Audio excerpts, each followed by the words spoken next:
Hey everyone, how's it going? So I wanted to make a video regarding certain information about the adult point and click games that I've been reviewing lately.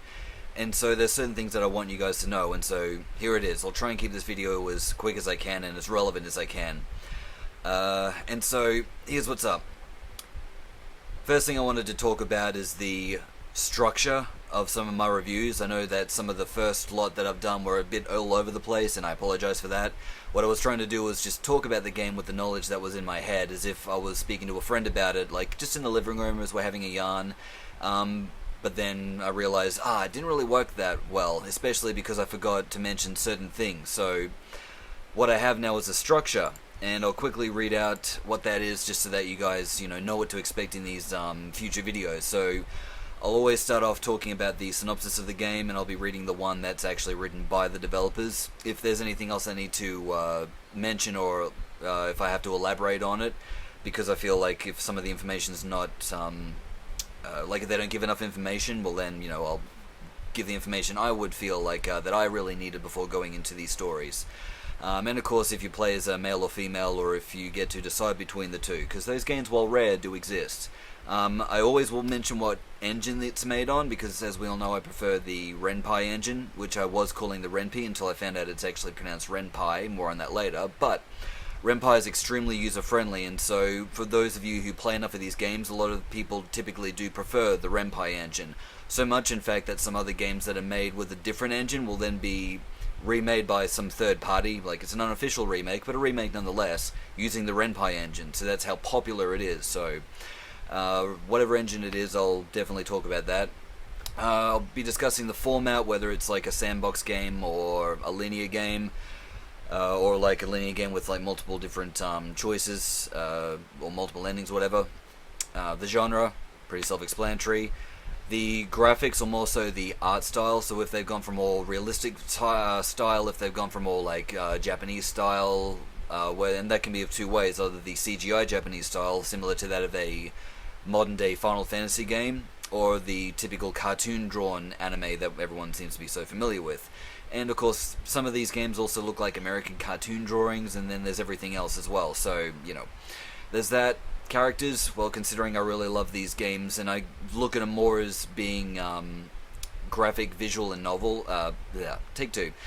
Enhanced graphic, visual, interactive novels. So I don't really see them as sex simulators by any means. Like, to me it's really like an interactive story, and so one of the main key aspects of that will of course be plot as well as characters. So I do want to spend a bit of time talking about the characters, because that's the thing that really keeps me intrigued with these kind of stories. The dialogue, now I'm not looking for something on the lines of like Shakespeare or like Quentin Tarantino written dialogue, because that's setting the bar very high. However, I will talk about the dialogue in two aspects. One, how well it seems to fit with the story and how well it flows, and also if I come across any typos. I know that there will always be typos with these kind of stories, but keep in mind, I'm not going to condemn the story if it's got like 5 typos in a course of maybe 3 hours of reading. But if it's riddled with a lot of grammatical errors and spelling mistakes and stuff like that, it is something I will want to talk about. The other thing as well is the amount of loot content and everything related to that. Anyway, I typically just say if the game's got loot content or not and how much, but I don't really go into much detail about exactly what you can do. So I suppose, because these games as well typically do have everyone's specific type of kinks or fetishes in there, I'll elaborate a little bit more on that, and then, based on that information, you can make your own decision if it's something you want to check out. The gameplay, now, some of you are probably watching this right now thinking, oh yeah, gameplay, yeah, you point and click, big deal.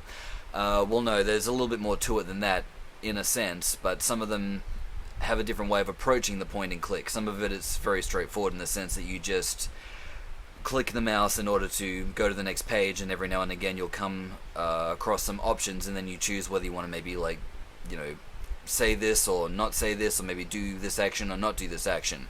Others, however, maybe have their little mini games in there. They're not really elaborate, something similar to like Candy Crush or like a memory patience, or match this item with this item or something. But the other thing too with the gameplay is that I really like is the pacing, so something where it's not overly complicated, or if they make things obvious to find. Some games of this nature typically do have little icons in a room that are very difficult to see sometimes and are not always obvious, so it's not just me, a lot of people as well tend to get stuck, and I'm pretty good at figuring this stuff out, but other people, I'm not saying they're stupid, just, they don't see certain things that others may see, and so they may find it easier to get lost in a game. So in regards to the pacing mixed in with the gameplay, that's something I do want to mention. Music and audio, pretty straightforward. So some of these games will have background music, and I do find sometimes that will very much enhance the experience of the game. Other times it's just there for the sake of being there, and I don't really find it's necessary. But the audio as well, that's just obviously the sound effects. Typically it's just like sound effects they can get like royalty free from some part of the internet, and it's sound effects like gunshots or like someone being slapped or doors opening or whatever, just basic shit like that. And of course the moaning during the sex scenes, and just things like that. So I'll just mention if it's used and if it's used well and if I feel like it's necessary or not, because 99% of the time you do have the option to switch the music and the audio off. And then of course I'll end the reviews by talking about any bugs that I may have found or any other kind of issues. So that's the structure that I'm going to follow, and hopefully I don't leave anything out that I want to talk about, because there was some things about acting lessons which me, of course being one of my current favourite games that I've reviewed and put out there, was the one I wanted to talk about first. However, maybe not the best of ideas since I didn't have a structure down, and so anyway, the like to dislike ratio on it seems to speak for itself. It's been pretty well received, so at least I got that going for me, but I am going to try and make the structure of these videos better. Alright, moving on. I will attempt, I'm not saying I'll succeed every time, but I will attempt to keep my reviews around 10 minutes, maybe 12. Some of them may go over if it's a game I really like and if there's a lot to talk about. However, someone on my Harem Hotel review said that I should consider adding in maybe pictures from the games and stuff like that, so it's not as... this isn't his exact words, I'm paraphrasing of course, but a bit boring just seeing me in front of a camera talking for a course of maybe 25 minutes, because that is how long my Harem Hotel review was. And if that was a little bit too long for some people, I apologize. I wanted to talk about the game for longer because I really love it that much, but ultimately that is how long it wound up being, and so hopefully now that I got a structure in place, I won't ramble on too much or get distracted or run off on tangents. I'll be able to keep it relevant and talk about the things I want to talk about. The repetitiveness, there are some things that I will be repeating pretty much in every review.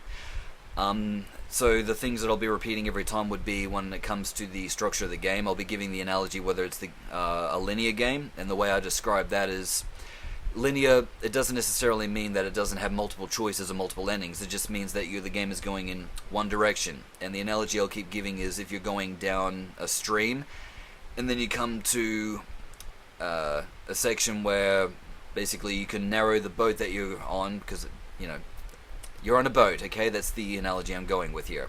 You're not swimming. So you're on a boat going down a stream, and you come to a section of rocks, and then you've got the option to go left or right or something like that, and then ultimately it'll determine where you'll end up. However, you're still going the one direction. Other games that are described to be as a sandbox, to me I just call it on a loop. And so the way it works is that your character is on a time, like a timer, typically within 24 hours. And most of the time it's typically like morning, afternoon, then the evening, the nighttime, and other times very late at nighttime. And within the different time periods of the day, there's different other locations you can go to where different characters will be, or other things relating to quests and stuff that you may need to go on. And so, the reason why I need to repeat that in pretty much every review is because any single one of these videos may be the first one that some newcomer looks at, and so if they're new to these games or not really cluey about them, so to speak, well then I find I do need to give some sort of relevant information to give them a better understanding of what they're about to go into. So keep in mind, I am trying to do a balancing act between, not giving too much information and over-repeating myself, but also giving what's relevant to any newcomers. So like I said, it's a bit of a balancing act there. But anyway, just so that we're all aware. The other thing that I need to mention is that I'll pretty much only be reviewing games that I like, or at least didn't hate.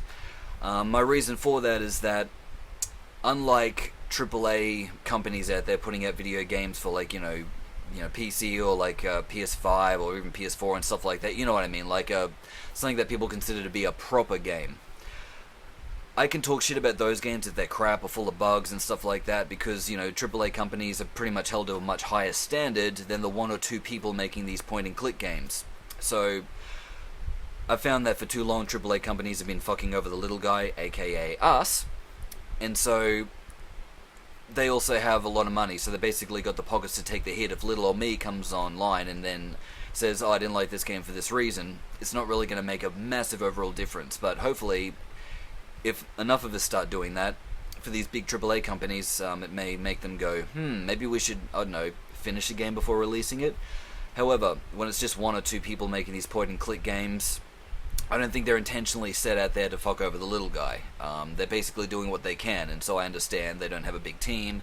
It's just, one or maybe 2, 3, 5 people max. And so, yeah, I would rather help them improve rather than just try and condemn them. So I don't want to be that voice. Not that my voice is, that big of a deal on the internet to begin with, but hypothetically speaking, I don't want to be the thing that maybe ultimately forces them to quit or, hurts them in some bad way. So, anyway. So, anytime you see one of these reviews popped up, you should pretty much just assume that it was a game that I either didn't mind or really loved. And all you're going to get out of it is me talking about why it is that I liked it. And so if the information I'm giving is something that you feel may make you go, that sounds pretty good, I'll go check that out. Well then, that's it. Okay, the next thing I need to talk about is the laws in Australia. Now here's the thing, I can't play any of the games that have incest in them because that is a crime in Australia. Not only is it a crime, I'm not talking about if you get caught with it you'll get a fine, although that may happen, but it's also a jailable offence, because laws in Australia are fucking ridiculous when it comes to the entertainment industry. And I'm not saying you need to find an incest-type game morally sound or anything like that, I just don't think that someone ought to be jailed for it. Consider it taboo if you will, fine, but, when it comes to actually putting someone behind bars just for a bit of text and some pictures on screen, I don't know, that's going a little bit too far. The other kind of games that I will not be playing at all is any that have any underage stuff in it. The case of that's next level incest as well. If it's incest but it's just, people that are at least 18 years old, that's one thing. Underage, sorry, not going near it. The other thing I need to mention with this as well is that I know that there are a lot of games, one that I reviewed, Photo Hunt, where the non-modified version, or the game that's in its original format, has the character where he's adopted, so it's with his stepsister and stepmom and stuff like that. Fine, not actually incest by blood. However, I do know that there are, in quote form, patches, like they call them incest patches, which basically just changes the dialogue to make the game more taboo. I don't know, sometimes I think they're done by a third party, other times they may be done by the actual developer and then left out separately for reasons, but anyway, if there is a version of the game that I can play where I can leave all the underage and incest stuff out, that's the version I'll be playing and that's the version I'll be reviewing. I do know for a fact that there is an incest patch for Photo Hunt, but that's not the version I'm playing. Or played, whatever, reviewed. So, but I did know that there was an incest patch out, so that's why if you've seen that review, I was looking at the camera, I'm like, yeah, it's the stepsister. Step, not relayed by blood at all. Because I know there are people out there that would have checked out the game and played it with the incest patch, but not here to judge, I'm just saying what I'm going to be doing, that's all. So, yeah. And if there is a game that the only version that exists either has anything relating to being underage or incest, I won't be playing it, so therefore I won't be also reviewing it. Just so that you know. So if you were going to recommend, hey, why don't you check out this game, and it's of that nature, then please don't recommend that to me. I don't want to, be playing it. Okay, so moving on from that, the other thing I want to mention is, in some other videos I've mentioned if I've supported them on Patreon. I'm no longer going to do that. Because I don't think it's necessary. No one really cares if I'm supporting someone on Patreon or not.